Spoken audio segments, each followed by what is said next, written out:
Every single person in this world has a story to share. Your story is your superpower, and it's unique to you. In sharing it with the world, you can impact millions of people. If you keep it to yourself, you are doing the world a disservice. This is Della. I'm the host of Dela's's Voice, and I help you share your superpower with the world.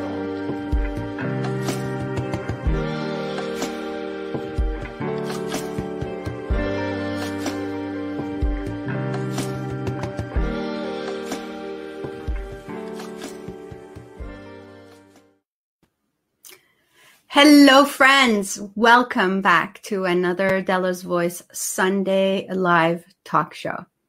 What a blessing to be here with you again on another show, bringing you more information, more inspiration, and more motivation, really bringing you more awareness.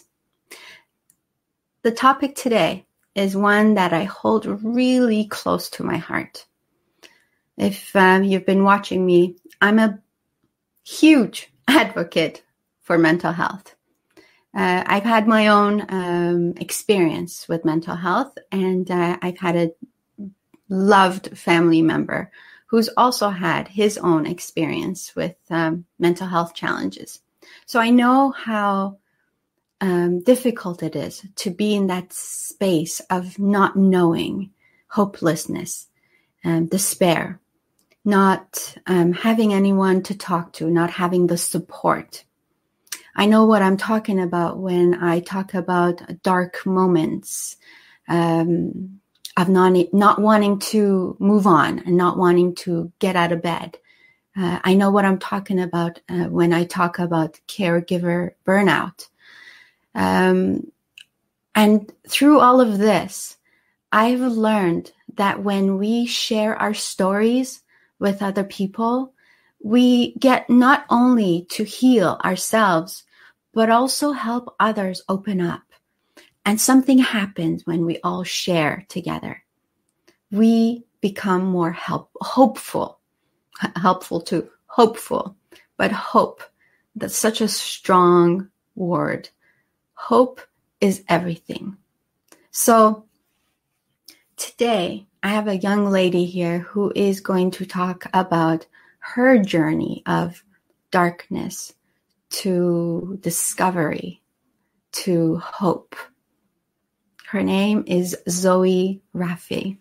Zoey is a 20-year-old who's been published in a book, and I'm going to bring up the name of the book because I want to make sure I say it right so you can actually buy it. So she was one of the 40 published authors in a book called Brainstorm Revolution, True Mental Health Stories of Love, Personal Evolution, and Cultural Revolution. Zoey also has been published in vocal media for a goodbye letter to her eating disorder. And later in the show, I'm going to ask permission to read that letter because it is absolutely inspirational. So we have Zoey here with us today.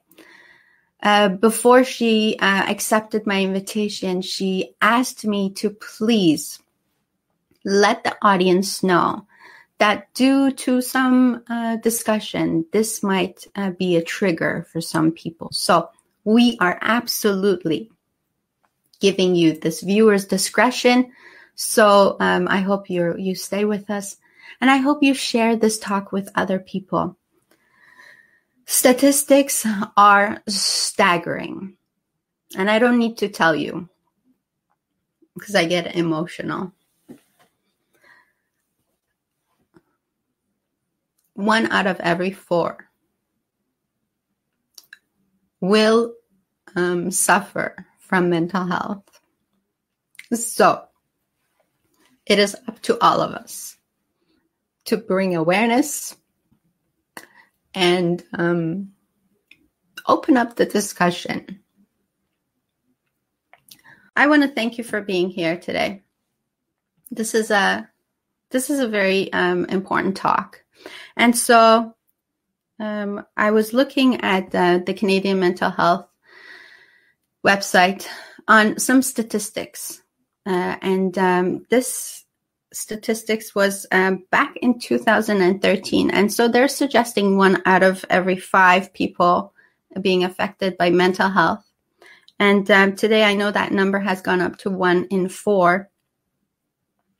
And it is estimated that 10 to 20% of Canadian youth are affected by a mental health, by a mental illness or disorder.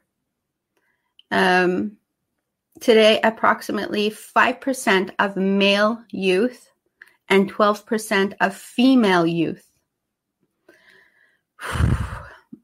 age 12 to 19 have experienced a major depressive episode.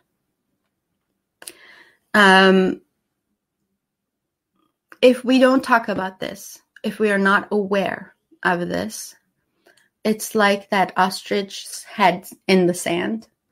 It's still happening, people. It's happening around us. But the more we're aware, the more we can catch it earlier, the more we can help everybody around us. And so that is what I'm hoping will happen as a result of shows like this. And so Zoey's story is only one of millions.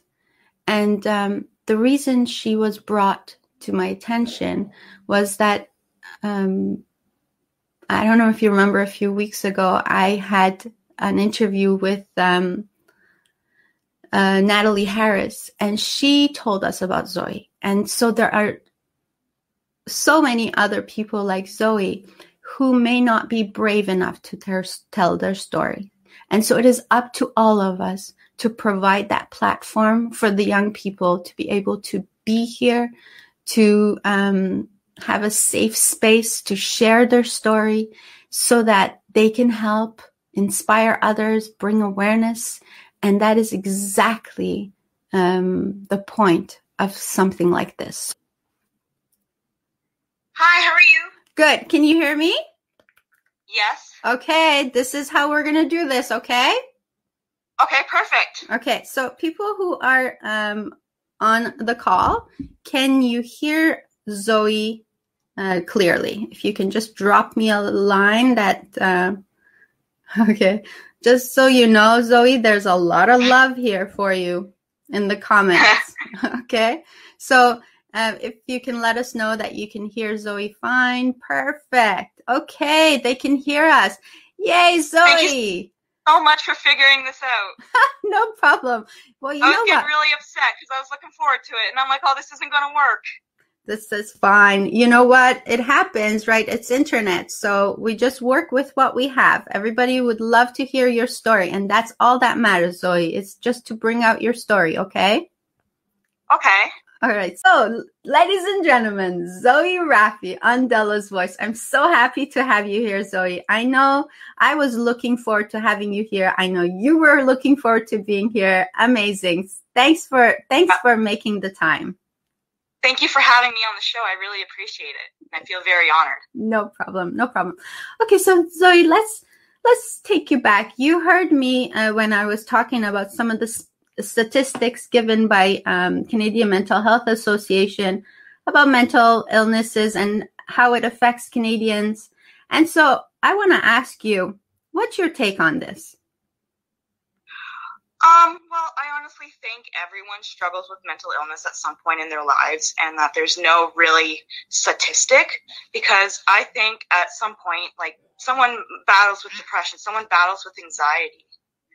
So, like, I feel like statistics shouldn't be there because everyone has some sort of mental illness. Well, that you'd be right. So right now, post-COVID, for the past year, people have been shocked because they've had to change their lifestyle. They've had to make so many changes. What do you think happened as a result of COVID to our mental health? I think COVID has had a major impact, especially at the hospitals.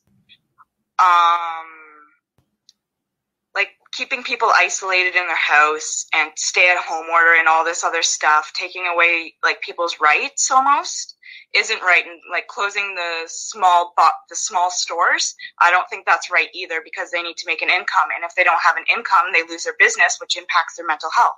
So I really don't think that we should be closing any of the small stores or anything, because it is impacting like mental health big time. Oh, you're a young woman with a very powerful stance on this. Thank you for speaking up on this. Zoey, let's go back to your story and tell us a little bit about how you grew up. Well, I grew up with 3 siblings and 2 parents. I grew up in Warminster, and it was a little area, but in grade 7, 8, when I moved to Warminster Elementary School, I switched schools from Notre Dame, I started getting bullied, and my nickname was Baby Hippo. And it was because I weighed 130 pounds. And they're like, oh, my mom weighs as much as you do, and blah, blah, blah, blah, blah. So my nickname is Baby Hippo, and now I weigh 180 pounds, and I am happy with that. Like, so them bullying me has stemmed to the eating disorder a lot. And what happened with the eating disorder was I wasn't eating, I was just exercising, and whatever I did eat, I would throw up until there was bile, and I was sleeping all the time. I had no energy. I was constantly drinking energy drinks. So in 2018, I believe it was, I almost got hospitalized for my eating disorder because I was 110 pounds and my beats per minute was 110. Zoey, how old were you when you first started feeling like that? 14. And so when you were 14, did you notice that there were other kids, other girls or other boys that were also showing the same things as you did? Or maybe they, did you feel like you were the only one, or did you feel like others felt like that too? Honestly, for a very, very, very long time, I felt like I was the only one. I felt like nobody else struggled with mental health. I felt like nobody understood. My parents didn't understand. Like, nobody understood. But there was this one teacher at the school who I had opened up to. Her name is Miss Bolger. And she is wonderful. She's like my second mother. And I could talk to her about anything. And she really opened up my eyes to show me that I wasn't alone, that there was other people who struggle with mental health. Isn't that amazing? What did that do for you when you found out that you weren't the only one? I'd say it would have helped me recover a little bit, knowing that I wasn't the only one, and that like I could be open about it and talk about it. And now looking back at how I was with thinking I was the only one struggling with it, I want to get my voice out there to help people who are in that spot, who think that they are the only ones. But I want them to know that they're not, and that there is hope. Thank you, Zoey. I know, you wrote this letter called Dear Ed, and I asked you for permission to read it. Is that okay? Yes. Okay. So I'm just going to pull it up and actually read it for everybody. Dear Ed, this is going to be hard to say, but I think it's time we part ways. You have been by my side ever since grade school, when my nickname was Baby Hippo, and I am now 3 years out of high school. You have been to hell and back with me, but I can't have you be a part of me anymore. You have been you have been nothing but negative, a liar and a terrible friend. Everything you have told me throughout the past 9 years have been complete lies. You're too fat. You can't eat that. Don't even think about laying down. Go out and exercise. You need to lose weight. You'll get fat if you have that piece of cheesecake. I know this isn't true. Well, now I do. It took me forever to realize what my eating disorder was telling me were lies. I know I won't get fat after eating one piece of cheesecake. I don't need to exercise every moment of every day, and I definitely can eat whatever I want because it is normal to eat. If you don't put gas in the tank, your car won't go the same. And same with our bodies. If you don't fuel your body, you won't have the energy to do things. And it took me forever to believe that. Ed, you are a mean person, and you don't deserve to be a part of me anymore. I need to go and be free like a bird and not under your spell anymore. Ever since I got help, it's been easier for me to push you away. I had to separate myself from you because you were too negative for me. I learned I can live a life without having you around. Nothing about me is going to change without you. Nobody needs you around. I'm glad to say goodbye to you. I will not miss you, and don't ever come back into my life again. Dear Ed, you have taught me how to be a stronger person. You have taught me that I can beat anything, and you have brought 2 wonderful counselors into my life. I now have a different outlook on life, and I will forever be grateful for that. Dear Ed, you will not be missed. And Zoey, it took me forever to realize what my eating disorder was telling me were lies.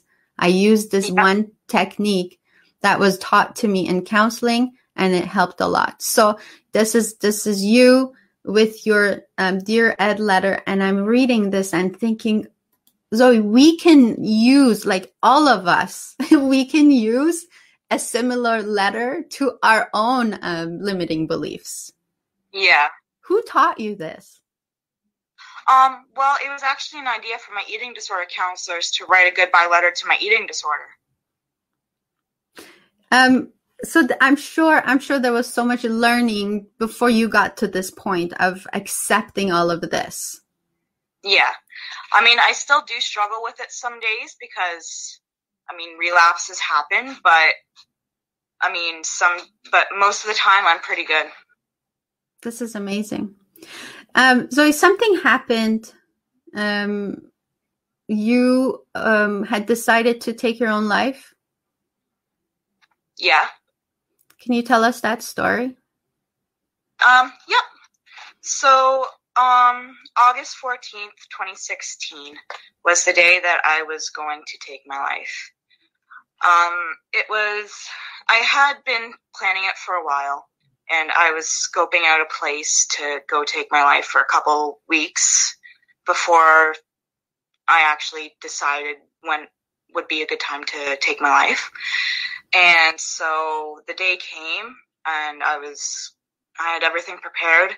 I was talking to my best friend, Charlie, and she was very concerned about me. She was also talking to her boyfriend, Chris, and our friend, Hayden.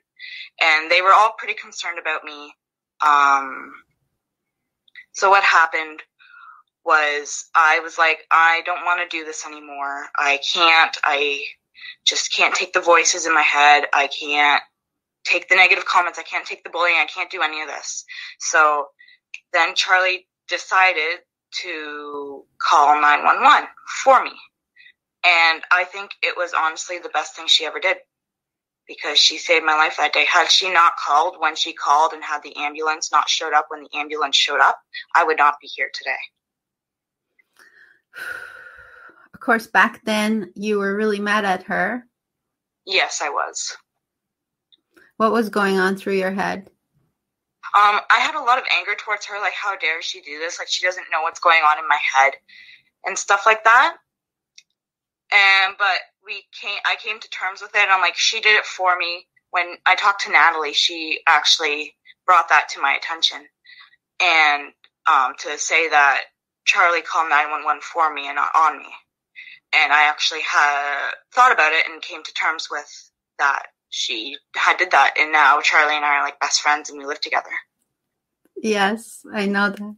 Isn't that amazing how just a change of a word changes your perspective? Huh, Zoe? Yeah.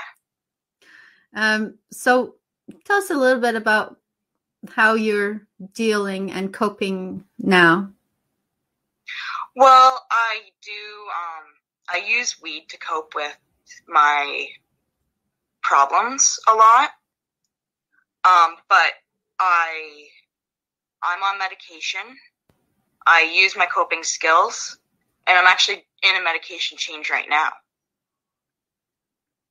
I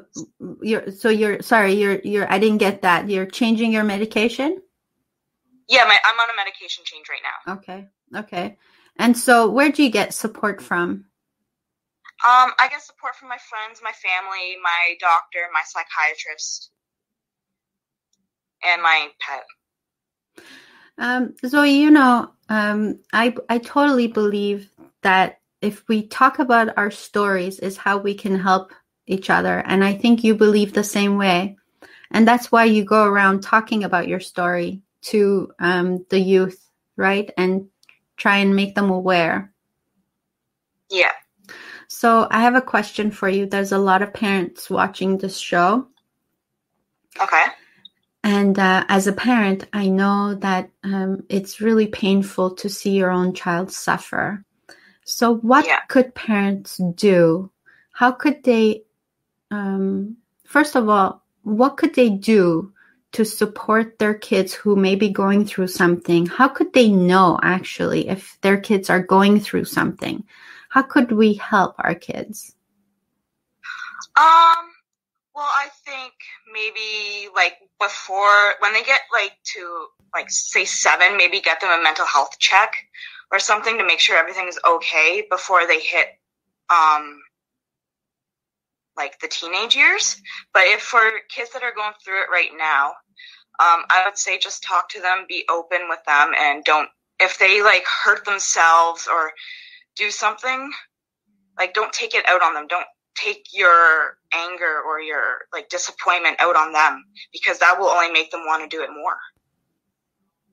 And for people who are struggling with depression or whose kids are struggling with depression and the parents are having a hard time talking to them, well, maybe do some talk to them and try to see what's going on with them, and maybe do some counseling with them, see if that will maybe help your relationship. Depends on your relationship with your kid, right? Yeah. How was your relationship with your parents when you were going through all of this? I would say it was rocky. I don't think that they really believed me at first about everything. But what did you tell them? What did you try to tell them something? Did you try to give them an idea? I wasn't open with them. Mm-hmm. I just try to keep everything inside, and then when the school had took me to the hospital, more or less Miss Bolger, she took me to the hospital one day during school, and that's when it kind of all started. Why did you have to go to the hospital, Zoe? Because I was having suicidal ideation, and the school was concerned. So they have sent me a few times in the past, but that's when my parents started noticing my mental health, was when the school brought it up to their attention. And then that was the point when your parents knew for the first time what was going on? Yeah. And then what happened after that? Did something change? Well, Honestly, in 2016, I moved out of the family home because my parents were constantly fighting and I just wasn't happy there. So I moved out. I moved in with my ex and I lived there for a couple of years, but that just turned out to be 10 times worse than where I was living before because his dad was toxic. And he actually convinced me to drop out of high school. And that jobs were more important and stuff. So, and I can't hold a job. I have a hard time holding a job.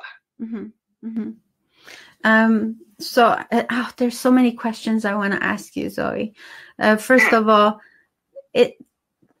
Natalie says, yeah, that's a great point. Some parents really don't understand mental illness and they think that it's acting out. Did your parents think that you were acting out?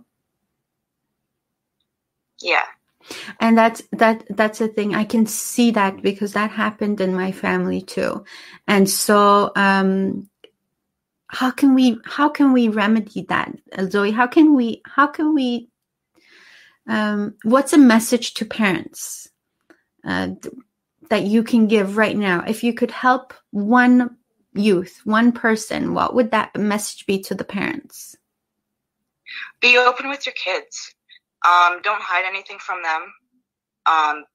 Be open with them 100% and have a one-on-one bond with them. And just try to create a bond, and if you don't already have that bond. You know what I mean? Yeah. Would it have made a big difference for you? I think so. Because my dad and I started bonding after my parents split up. So my dad and I have a stronger bond now than what we did before. And I feel that was ever since like the book of Brainstorm Revolution came out and everything, I felt like we started having a tighter bond, and now it's like stronger than ever. So it is possible to happen. What can you tell me about when you were going through your eating disorder? Was there any other, I know that depression certainly and suicidal thoughts, was there any other diagnosis? Borderline personality disorder, psychosis, OCD, and the eating disorder, along with major depressive disorder and anxiety. What does that mean to you, Zoey, when you hear all those diagnoses? What does it do to you? What's going on in your head when you hear these diagnoses? Honestly, my first thought is like, I'm like screwed up, but then I sit back at it and I think, no, I'm not, because this is normal, because nobody is perfect, because nobody has 100% working brain. You know what I mean? Yes, I do know what you mean. Like for the mental health, like nobody has 100% mental health. Like everyone struggles, whether it's a relapse or, you know what I mean? It's true. We all do struggle. And I mean, I think my question is whether having those terms given to the way we feel, to our mental state, is it helpful or is it not? Like, I feel the same way as you, that we all struggle somehow. Do we need, and I've never really thought about this before, but do we really need to be titled? Do we really need these names, these diagnoses? No. I don't think so. I honestly think it hinders people's recovery if they have more problems, and the psychiatrist or whoever diagnosed them tells them, it's going to make them feel really crappy. So I honestly don't think that they should tell us what we have, but I don't know. That's just me. So underneath all of it, what does a person need to be feeling to be better? Well, not necessarily happy, because nobody's happy 24/7. No. Just, I don't know, content with yourself, I guess you could say. just let you feel comfortable and content. Yes. You say content. How do you do that today, Zoey? Well, I just kind of sit back and relax most of the time. Okay. And just, I don't know. So are they days when you still wake up and have those suicidal thoughts? They more or less come in waves, but they are still there, which is why I needed a medication change. So what do you do when that happens, Zoey? Well, I either smoke some weed or I play music and try to drown myself out of it and use my coping mechanisms. So you smoke weed too. What does it do for you when you smoke weed?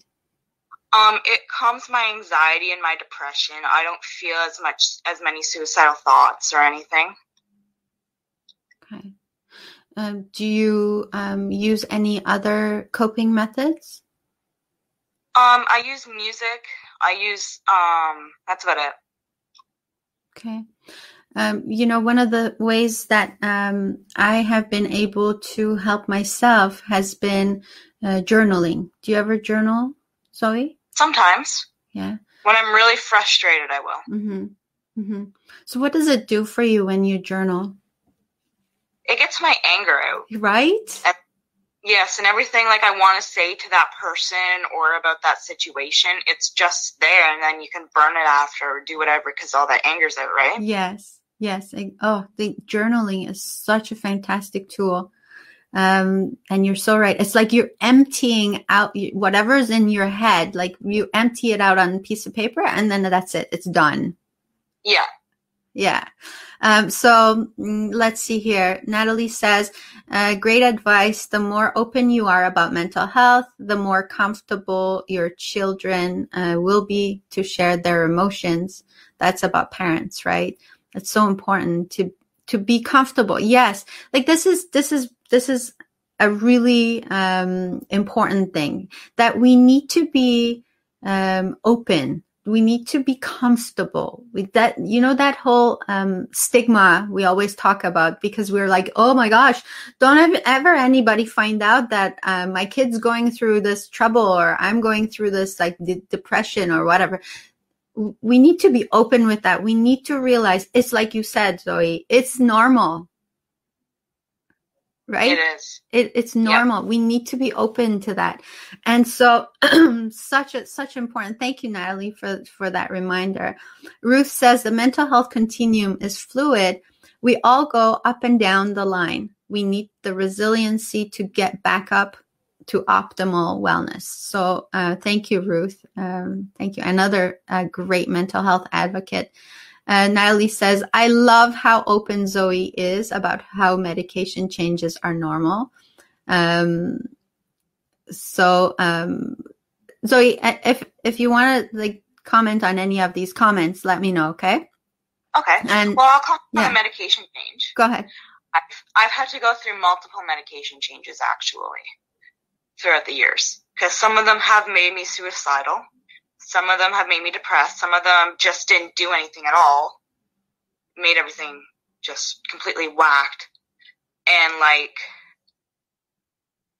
you do have to play around with medications and it's nothing to be ashamed of. Like, I don't know why there is so much stigma around mental health and medication because like some people take like morphine for like breaking their leg or whatever. And then what's wrong with us taking medication for something that's going on in our head? Absolutely. Like, I don't understand what the big difference is. There's no difference. You know what I mean? There's no difference, Zoey. When someone has diabetes, they have to take diabetes medication. Yeah. Right? And this is sometimes we need that medication for that mental health to work properly. So let's see. Natalie says, So no, hang on. I read Natalie's. Ruth says journaling is awesome. She agrees that she has a lot of experience with that. Ellie, who's Ellie Raffay? That's my dad. Oh, is it Eli? It's Eli, yeah. Eli Raffay. He says the biggest issue I find is the help or the lack of help that our children receive. They hit a certain age, and I find that many all between the cracks. Oh, many fall between the cracks. Oh my gosh, I agree with you, Eli. What's your take on this, Zoey? I think a lot of them do fall between the cracks at some point because people do, like, healthcare workers tend to only go for the younger people that I find, not so much the older people, because when I was in the hospital, they never really did anything for me. But wait, it was the other way around, more for older people. Sorry. Because in the hospital, like, they have a C6, so that's the floor for all the adults. No kids are allowed there. So I think that they do cope more around adults than they do kids, because there's more out there for adults. Like, there's psychiatrists and counseling. Not saying that there isn't for younger ones, but yeah, I don't know. I just find that they tend to veer more towards the adults in my recovery journey. I know that certainly there isn't a lot of funding for this, and I mean of course it's costly, but I remember when my brother was going through his schizophrenia. It was really hard to get him to see a doctor because first of all, he didn't understand it himself, but he didn't want to admit it, Zoey. So, and there was no way as parents, we are limited to what we can get our 16. I think the age is 16 where you can't really force them to see a doctor or seek medication or anything like that. So for a parent, that's really, really difficult. And sometimes kids do move out of the house because they don't want to deal with that. And then as parents, you are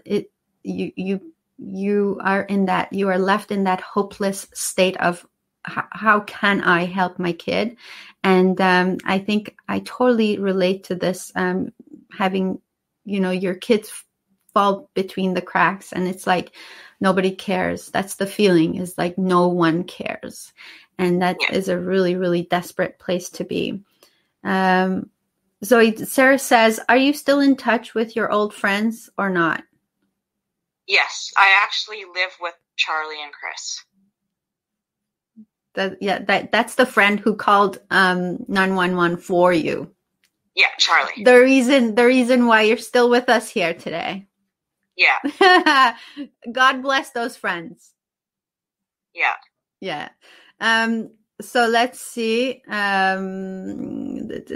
Yes, and Ruth has a comment here, and she says you have to, so in her opinion, medications can make it worse. You have to keep persistent with your doctor and keep trying. Yes, to find the right medication that works for you.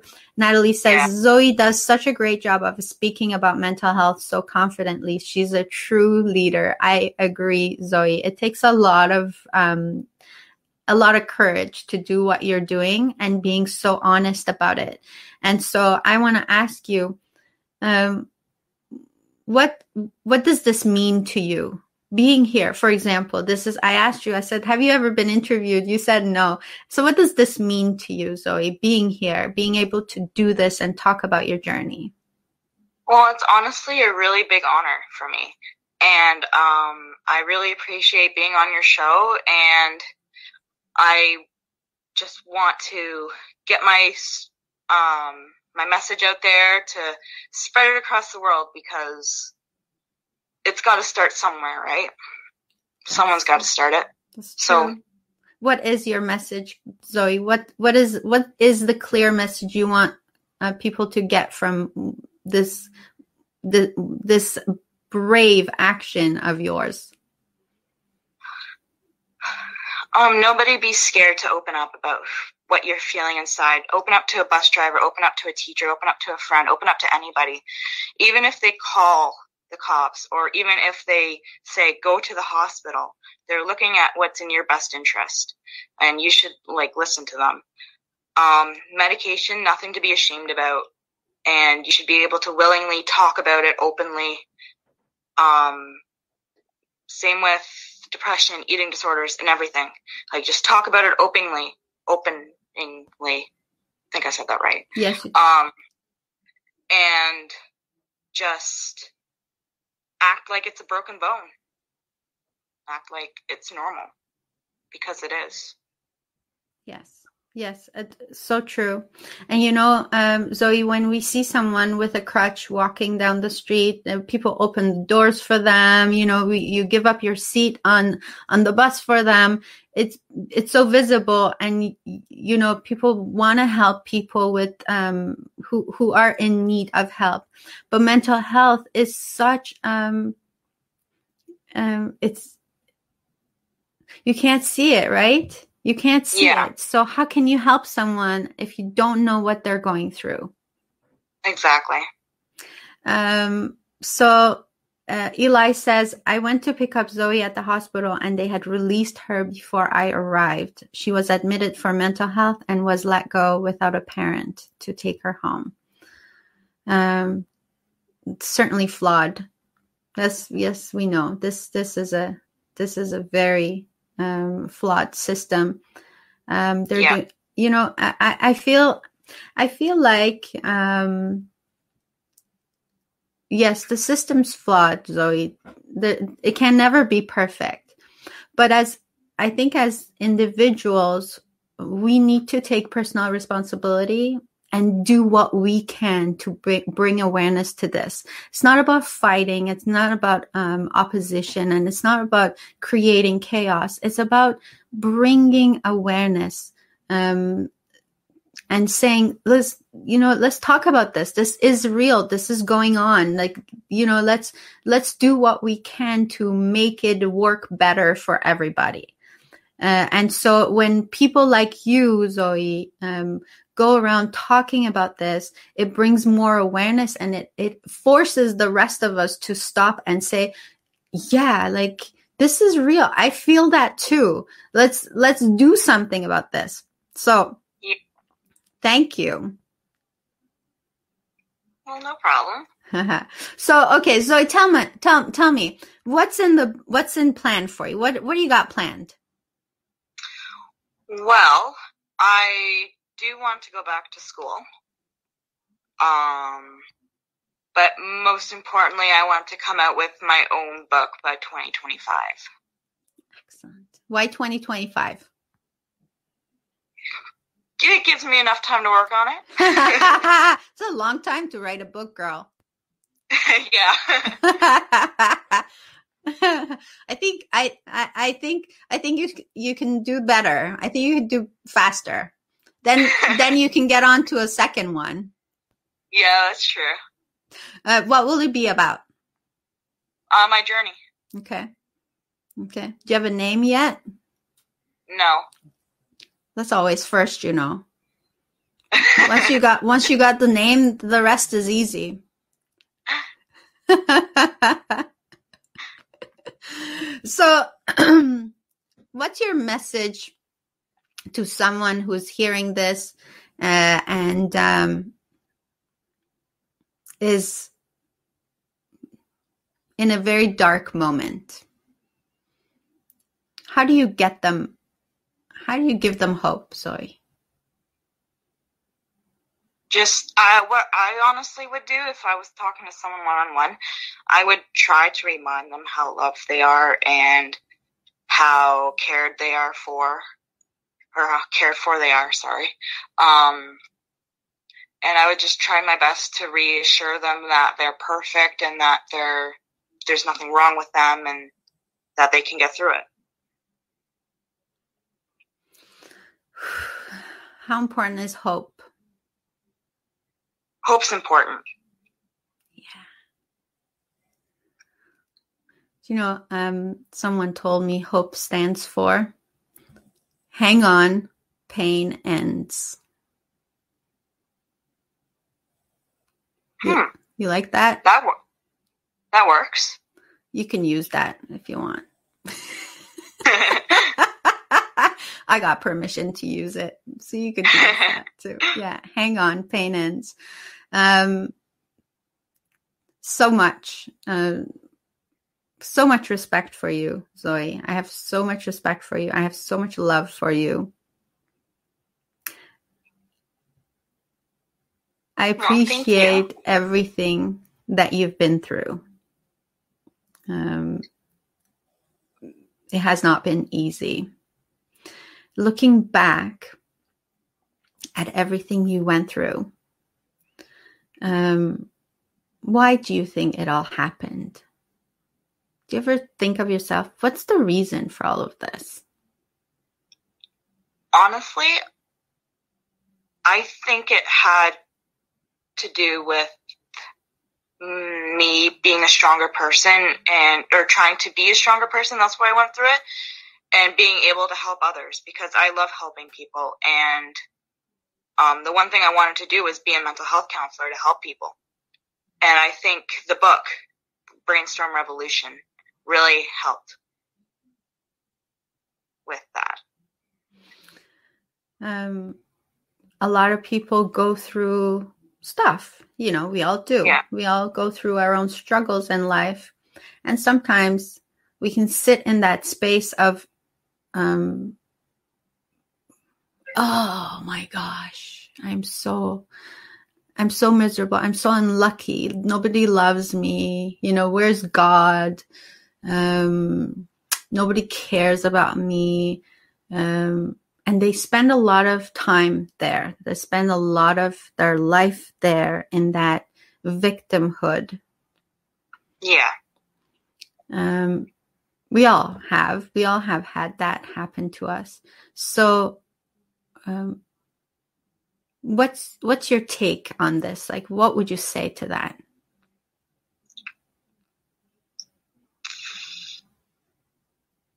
Yeah, like Robert says, it's a pity party. Like, you throw yourself a pity party. Yeah. I don't know. Like, I do it to myself, where I drag myself down at times. So, like, it happens. I don't know how to explain it, or like how to answer that question. I think when it has happened to me before, and we all have had a part of our lives that we've been like hit really badly, and like we were in a really low place, in a dark place, and so coming out of that takes a lot of effort, and it takes a lot of strength, just like you have, right? You've pulled yourself out of that. And so when we look back, and say, oh, this happened to me because my parents were fighting, or this happened to me because my dad abused me, or this happened to me. We can have all these different reasons, but it's important to say, okay, well, that was a part of my journey. That was a part of my story. That was not the entire story. Yeah. Do you know what I mean? Yeah. So for you, Zoey, when you look back at your life, that was a part of your journey. Your mental illness, your eating disorder, that was all a part of your journey. And it all brought you to this very moment of your life, young woman. And this is the reason why you're here. Because had you not gone through all of those things in your life, you would not have had the strength, like you said, to be able to sit here and talk so openly about all of this. And you have no idea your message, the ripple effect of this talk could be immense. and it will reach people who need to hear it. And your story is going to touch lives, and it's gonna make impacts. So, Zoey, Raffay, even though your life has been tough, I'm so happy that you went through all of that to be able to be who you are today. Well, thank you. You're so welcome. There's lots of love here in the chats for you. Natalie says, love you, girl. Ruth says, you're right. Talk therapy. Keep spreading your light, Zoey. And Robert says, life is a bitch sometimes. And Lynn says, thank you both. Zoey, you are an amazing mental health advocate, sending tons of hope, light, and love always. And Ruth says, thank you for sharing. Natalie says, so proud of you, Zoey, Raffay. Zoey, we have a couple of more minutes. What do you want to finish with? Well, I actually have this one rock thing that I wanted to share. Yes, please. So I had a counselor in high school. His name was Kent, and he gave me this rock. And he was like, rocks go through tides and waves, and they're very, like, rough on the edges and everything. And then once they go through the tides and the waves, they come out really, really smooth. And that's basically what we are. We're in a wave and a tide, and we're just waiting for the tide and the waves to end to come out really smooth. And if that makes sense. That makes so much sense. So much sense. Yes. Thank you, Zoey. I want to thank you for shining your light on this world and on all of us. So keep writing, right? Keep talking. Zoey's open to interviews, and she's open to speaking engagements. So if you are watching this and you think Zoey would be a great speaker for a certain event, maybe you have something planned, this is the message our youth needs to hear. This message of hope and inspiration. That's what we need to work on spreading. So Zoey is the perfect candidate for that. What do you say, Zoey? Yes to speaking engagements? Yes. Yes, absolutely. And so I want to thank you, Zoey, again for being here. And I'm so glad that we made this happen, even though technology wasn't cooperating there a little bit. Yeah, me too. But your message was loud and clear. Thank you so much. And for everyone who's been watching, I also want to thank you for the love, for sticking with us through this, and for the comments. Please spread this inspiration so that we can help as many people as possible, bring awareness, bring hope, because we are all hit with mental health, and it's really important to keep our heads above water, especially during crisis. So, Zoey, is there anything else you want to add? I don't think so. Okay. I'm just very honored for being here, and thank you again. You're so welcome, Zoey. It is absolutely my pleasure. I can't wait to talk to you very soon. Once your book comes out, maybe we can do this again. Sounds like a plan. All right. Sounds good. I'm very happy that you were here. Take care of yourself, my love. And thank you. And to everyone else who's been with us today, thank you. And have a blessed rest of your Sunday. Thank you very much. Thank you. And this has been another Dela's Voice, sparking your soul. We'll see you again soon. Bye. Bye, Zoey. Bye.